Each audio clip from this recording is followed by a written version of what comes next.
Good morning, Papa Bear here. Welcome back to the channel as I continue to prepare for my PCT through hike. I thought I would do a video on my big three items, which is my backpack, my sleep system, and my shelter. So I'll go ahead and get started. I'll start out with my backpack. First, I'll start out with this. This is a chest pack that my friends at Mountain Blaze Arts made for me. It's I guess I'd call it a fanny pack. It can be worn as a fanny pack or a chest pack. On the back has these two loops. And the way I mainly wear this is my shoulder, my sternum strap. It feeds through basically this channel, and then it sits on my across my chest. Or the second way that I'll wear it, especially on like hotter days, is the loops are also big enough for the my waist strap to feed through, and then I can buckle that in. Basically inside here is where I keep my earbuds, my Mountain Blaze wallet, sunglasses, and then basically whatever snacks I'm carrying for the day. So that's my chest pouch, and then the main pack, I really was torn with this. I had actually ordered a different custom pack from Redpawpacks, and I gave them the exact dimensions that I wanted and everything, and it came in and it was so big. I figured it was too big for what I need, so that's been demoted to like my winter backpack. But I'm going with this. This is a Redpaw front range 40 liter pack. So the internal capacity of the main pack is 40 liters, and then I forget the exact specs, but I think there's like an additional 15 liters on the outside. You got two side pockets. That's where I keep my water bottles. I stick my umbrella in there. I'll keep my tripod kind of like right next to my water bottle. So you got those. It has a bottom pocket. So lately, I think what I'm going to use for this trip is that's where my poop kit's going to go, and the ground sheet for my tent, and maybe a few snacks in there. And then my favorite feature of this pack is the shoulder straps. Extremely thick padding on the shoulder straps, and then it's like a running vest style. So there's like two sternum straps there, with really large pockets. In one pocket I keep the soft water bottle, and then in the left pocket is where I keep my phone throughout the day. Overall, this is my favorite pack. I think it's like the best pack out there. I really like it. Matt makes the best packs, and basically every pack he makes is custom made. So like I had like a lot of custom features for this, like basically the colors I used. I also had this extra back pocket added. I think it's called a Milo pocket, but it's basically a small inner pocket on the back. I think that one's about 8 inches long, so it only goes down to, I don't know, maybe midway on the pack. And that's where I keep my tent stakes, like my toothbrush kit, my bear line, my GPS device goes in there. So you got that. The one concern I have with this pack is I'm not quite sure if the capacity is going to be big enough for what I'm going to need.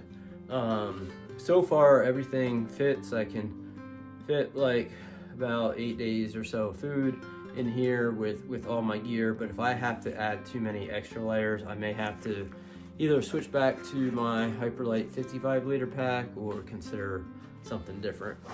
The other thing I have on the side here, because of the capacity concern, I made this like upper side pocket. It has like it attaches onto the sides here, and then it has like a shock cord, so that I'll probably maybe keep my water filter in there, suntan lotion, just a few odd and ends that I want really handy throughout the day. And then also another favorite feature of mine is I really hate wearing hip belts. Like I really hate it, but I'm gonna have to wear one on the PCT. What I plan for this trip is some sections I might not use it, and so this has a removable hip belt.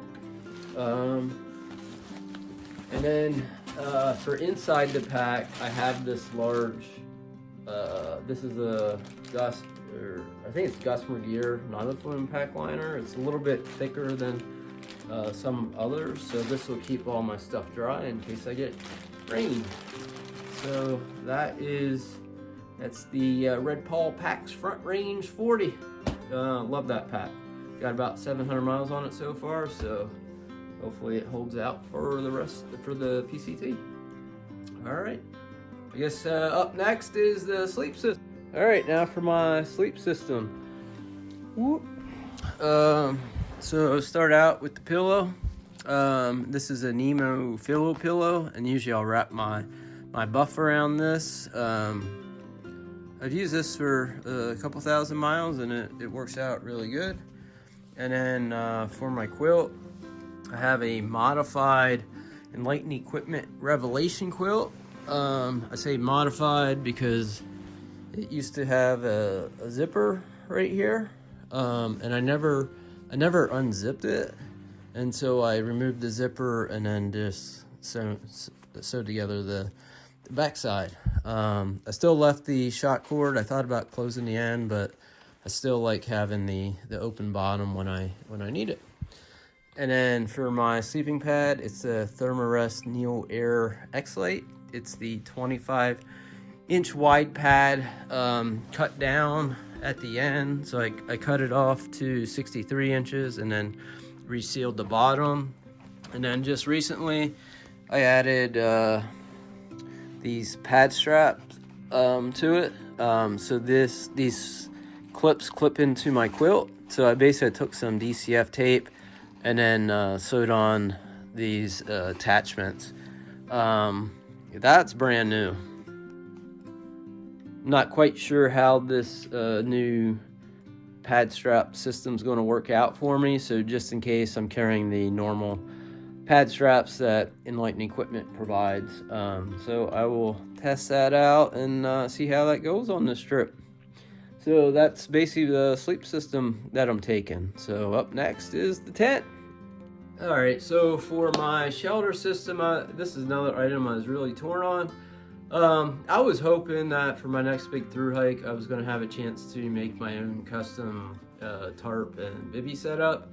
I would be taking the tarp again, but because I switched to a wider sleeping pad, I just haven't been able to find a bivy to fit the wide pad that I really like. So I took the Hyperlite Mountain Gear Mid 1 on the Shell Towie, and I got crazy condensation with that tent. So I thought with like the extra vents on the top, it was going to help out, but it made no difference. So I figured since I'm taking a smaller volume pack than what I anticipated, I might as well try and shave off a few ounces and volume.